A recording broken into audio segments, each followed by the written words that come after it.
Looks like we got ourselves some GPS for our adventure motorcycle. And I know what you're probably thinking. Jake, why do I need a GPS unit? My phone can do all that stuff. You'd like to think that, wouldn't you? That's what I thought before we went on our adventure trip. Why was that hard to say? I figured with a handful of apps on my phone, I could do everything that this thing could do. But in the real world, it turned out not to work as well as I thought. So we're gonna give this Garmin GPS a try and see if it can do any better. So I guess this is like a part of the build series in a way. Yeah, here, we'll do like a little bit of the intro. I thought I had it all figured out. The whole little folder I made with all my adventure GPS stuff I thought I'd need. I mounted it up here in our tank bag because I found when you mount a phone on the handlebars, it tends to break the camera. I've done this 3 times now. But that's all right because it doesn't vibrate so bad in there. It's waterproof in there. It's the whole thing. Yeah, but there's a couple problems with that. One, that's a horrible angle to look at. No good. Pretty hard to use these touch screens with gloves on. I know there's someone going to the comments right now. Jake, I've been using the GPX 8552 gloves for 5 years. Never once had a problem. Sure thing, guy. Your phone also tends to overheat in those situations. That direct sun's hitting it, it's no good. Even if you have it in a waterproof case, if you're gonna charge it, that's out of the question. Putting it in that bag fixes that, but then now you're cranking your head to look down and the touch screen on the phone doesn't work very well. You're gonna have to have it work pretty well because you're gonna have to be scrolling between apps pretty rapidly, which is not a seamless thing to do when you're going down the road. And most importantly, it just doesn't work. I downloaded offline maps, so did everybody else in the group, and it doesn't work. I don't understand why. I've tried this now several other times, and just once your phone is out of reception or you turn the reception off, those offline maps, forget it. I don't know why they don't work, they just don't seem to work. So hopefully this Garmin GPS can fix it. Look at it there, looking all pretty, look at that. This thing is meant to sit out in the heat, in the sun, and the vibrations as your bars.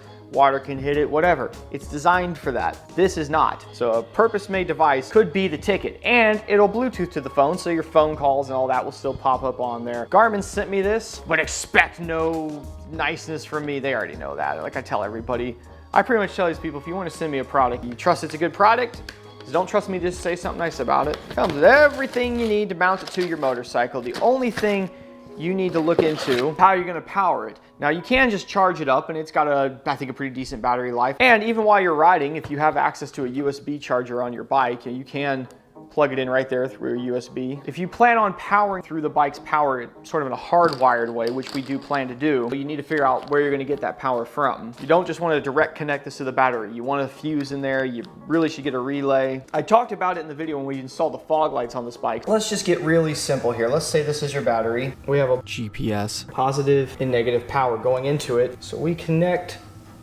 our GPS negative, and we do the same to the positive, and our GPS turns on. Hooray, right? There's a couple problems here. One, what happens if this thing shorts out? Current can flow at an unrestricted rate. Well, that would create fire, literally catch fire if that happened. The first thing we need to do, we need a little inline fuse here. That's my fuse. Something happens, this shorts out, this will pop. Good. Well, now we have another problem. The GPS just on all the time. Elsewhere on your bike, you've got switch power items. When you turn your key on, you're going to have some powered items being connected to things. And we'll just call that switch power. Now you might be thinking, well, wait a minute, let's just steal switch power off of here. But no, we don't ever want to do that because this circuit was not meant to power a GPS or anything else. This circuit was meant to power whatever it's meant to power. But we can use this to run our relay. It's basically just an electric switch. To turn this switch on, we'll actually tap into a switch power item. And the cool thing is, this relay uses a very, very small amount of power, small enough that we shouldn't have an issue powering this. In fact, if our relay was overwhelming this circuit, then this circuit is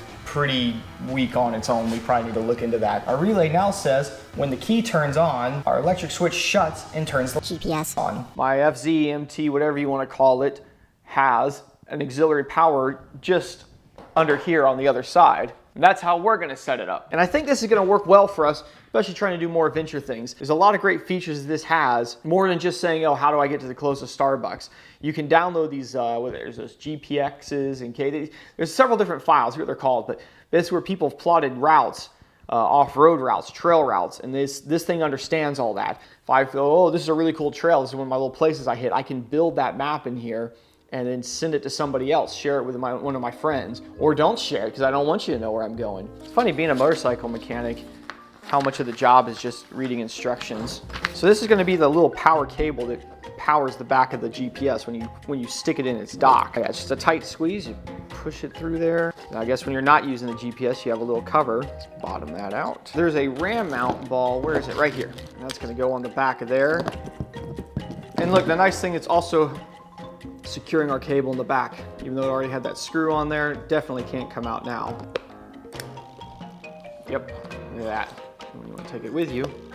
Now we can head over to the bike and figure out where we want to put this thing.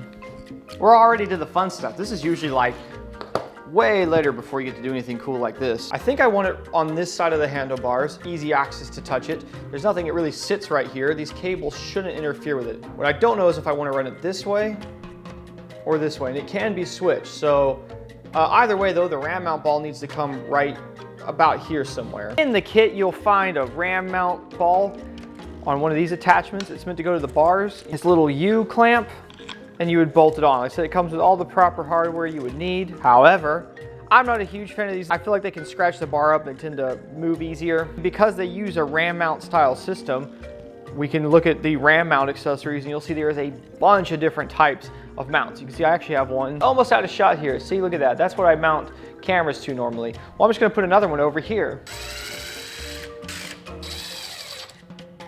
So imagine we want this mount somewhere right here, and the little arm they give us might be a bit too short. I don't know yet. It's no big deal. I've got a longer arm right here. See, to me, that looks a lot more like what we're gonna be trying to go for, something about like that. Right now, I'll just kind of loosely clamp that down. You can always readjust it. Nothing's permanent. Just as easily see it being like this. I can easily readjust it though if I wanted it to be like this. So now that that's done, well, we get to do all the boring bits. And I need to start taking all the body work off because the connector I need is behind this panel right here. And to get to that panel, I have to take a lot of stuff off. So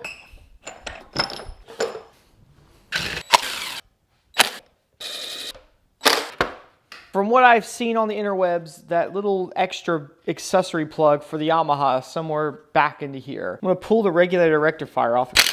Don't see anything that's jumping out at me as being a extra accessory plug. All right, I've got all this extra room now. I don't see, wait a minute, was it this thing? Wait, I think it is this little guy right here. Oh my God, it was right there. Okay, here's what they did. This was taped over into the wiring harness, so I just assumed you don't have to take all that apart. But you probably could have just popped the side panel off and gotten to it and take the regulator off. Woo! All right, now I have to see if I have some pins that'll fit this. I don't know if I do. Okay, so here's what we had, right? This little connector, it's got these rubber blanks in there, right? No pins in there. And they do this just so that this isn't an open connection in there. It also gives you something to modify if you know how to do it. I went through a bunch of little pins I had. I couldn't find the exact right ones, but then I found this, and this was actually, I believe this was actually off a Yamaha or something. I think this might have been off my WR. And why it's a different type of connector, it is the right types of pins in here. And we even get the little rubber ends right here, which have a small hole in them. So, lucked out there for sure. It might be hard to see on camera, but there's a little sort of hinge in here. If we pry up on it, we can pull these out. There we go, look at that. That's what we need right there. Perfect. Now we don't have a ton of slack here on the other end. All right, throw that to the side. So obviously there's a negative and positive on here. So what I need to do is I need to look at this connector. I'm gonna go over to the bike. I'm gonna see if I can figure out which one's negative and positive. A black wire and with a white stripe and a red wire with a yellow stripe. Take a multimeter. We're gonna set it in DC volts. Initially, we should see nothing because this works on switch power. Turn the key on. There it is. That's what we want to see. Black is negative, red is positive. Let's look at our connector and see how that correlates to that. This side is positive and this side is negative. We'll just do a little mark like that so we know. That's our negative. At least strip back a little bit of this wire on here. We obviously don't have a lot to play with, so we don't want to mess it up. Go ahead and get a piece or two of correct size shrink wrap. I'm going to put a couple pieces down on there. If you've been following this build series, we discovered these guys right here, these little solder and seal wire connector things. There's a bunch of these online. I'll link to the ones I'm using because they do seem to work pretty good. This is basically shrink wrap, solder, everything all in one, just like you normally would. Just wind these up a little bit. If you're gonna do two that are real close together, might as well just do them at the same time because one will always accidentally shrink up. And also don't leave the box anywhere close to where you're gonna be doing this. There we go, see how it's taken off there? See the solder there, and I'm gonna flip it over just so gravity works it in both directions a little bit there. That's a super solid connection in there. It's all watertight now because of the glue. To push these pins out, don't jab them down in there. What you want to do is you want to come back with a zip tie in through the opposite way. Just give them a push and they should pop. There it goes. Okay, so we set our side that we put our black mark on is the negative. If you look inside there, it'll be pretty apparent which way they go. And see it clips, and now it's in there, and those pins look pretty good. They're a little bent here. I can bend this one back down. All those are locked in. Now I'm gonna come in with my bigger piece of heat shrink right here.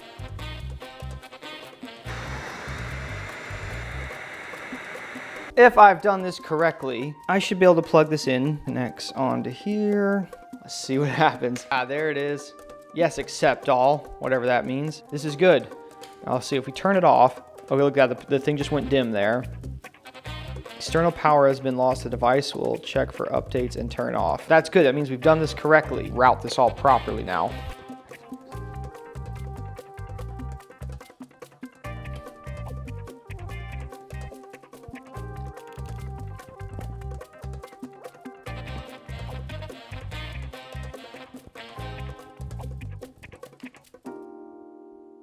We've got our GPS just sitting here. Obviously it works really well with gloves. You have a couple quick options right here. You got like a where to go kind of thing, which go to your typing an address, go to explore, TripAdvisor. They got all sorts of stuff. Motorcycle locations. This thing really is designed for motorcyclists, not just motorcyclists. I mean, it's kind of in mind for adventure stuff. If I go into the trip planner, there's these ones where people plot things along the earth, right? And these are really good for like off-road trails. So your GPS can do all kinds of things to get you places on the public roads, but it's not going to know these off-road tracks. So check out here, we got the K Trail. It's closest entry point, because we're nowhere near where the starting point is. It's giving me like closest entry point. Could do one of the start points. Let's just do closest entry point. It's going to calculate it up here. Yeah, it's taking me all the way out there. Pretty cool. If you can get those into your phone, those kind of files, there's a couple different ones. You get it on, you like share it to the app, it'll then put it into this. And that's super cool. Like I found some just scrolling through my phone, some of these files for some trails not too far from here. So it's going to take me to where this trail starts. And look, I already set it. Like you have a bunch of different motorcycles, and I set mine to like this little adventure looking motorcycle kind of thing. There it is. I think that display's good. I mean, I could see this better than I could see my actual speedometer. It's nice and secure. It's not, you know, it's not going anywhere. It's talking to me through my Bluetooth. So I'm not only am I seeing it here, I'm hearing it in my head right now.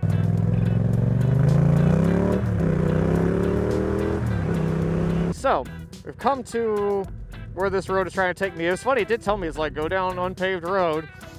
Obviously, this is a full-on dirt road. This is a little too muddy for that right now, even with the old knobs. But I think this is part of like the start of the trail that I was trying to go down. So the trail that I plugged in here, I don't know how long ago it was made. It's just some trail someone put together, or some route, whatever you want to call it. Give you an off-roady kind of way to get out to the country.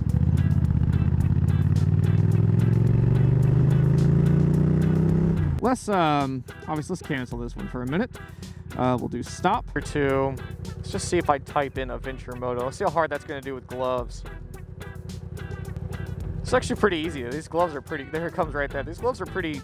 I mean, they're not super thick, but okay. Watch this. Adventure moto.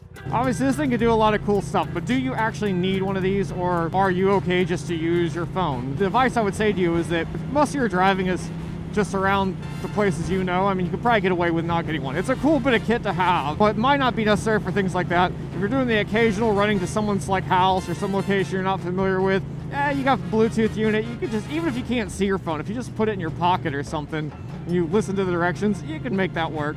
You know, it may not be worth the full investment to get one of these. Now, if you're constantly going to random addresses and having to plug in places, you know, then, well, yeah, this is like a no-brainer. This is definitely a good item to get. If you're trying to do any tour riding, or even more so the adventure riding, then yes, obviously I've been on one adventure trip and now I have a GPS. So what does that tell you? In all seriousness, kind of stuck a few times when, for whatever reason, our offline maps just wasn't giving us what we needed. But I can tell you, putting your phone up here on your handlebars, you risk breaking the camera, you risk overheating it when you try to have you're gonna be trying to charge the battery, running the screen on really bright, having it basically staying on so you can see your navigation. That's just pushing the phone too hard, where this is built for it. So consider your situation and you decide what you think you need to do. Thanks, Garmin, for sending me this thing.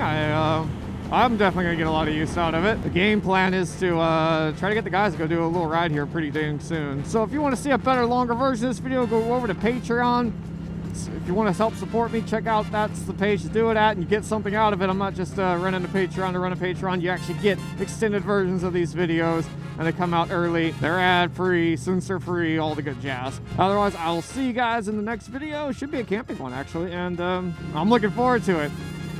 Later.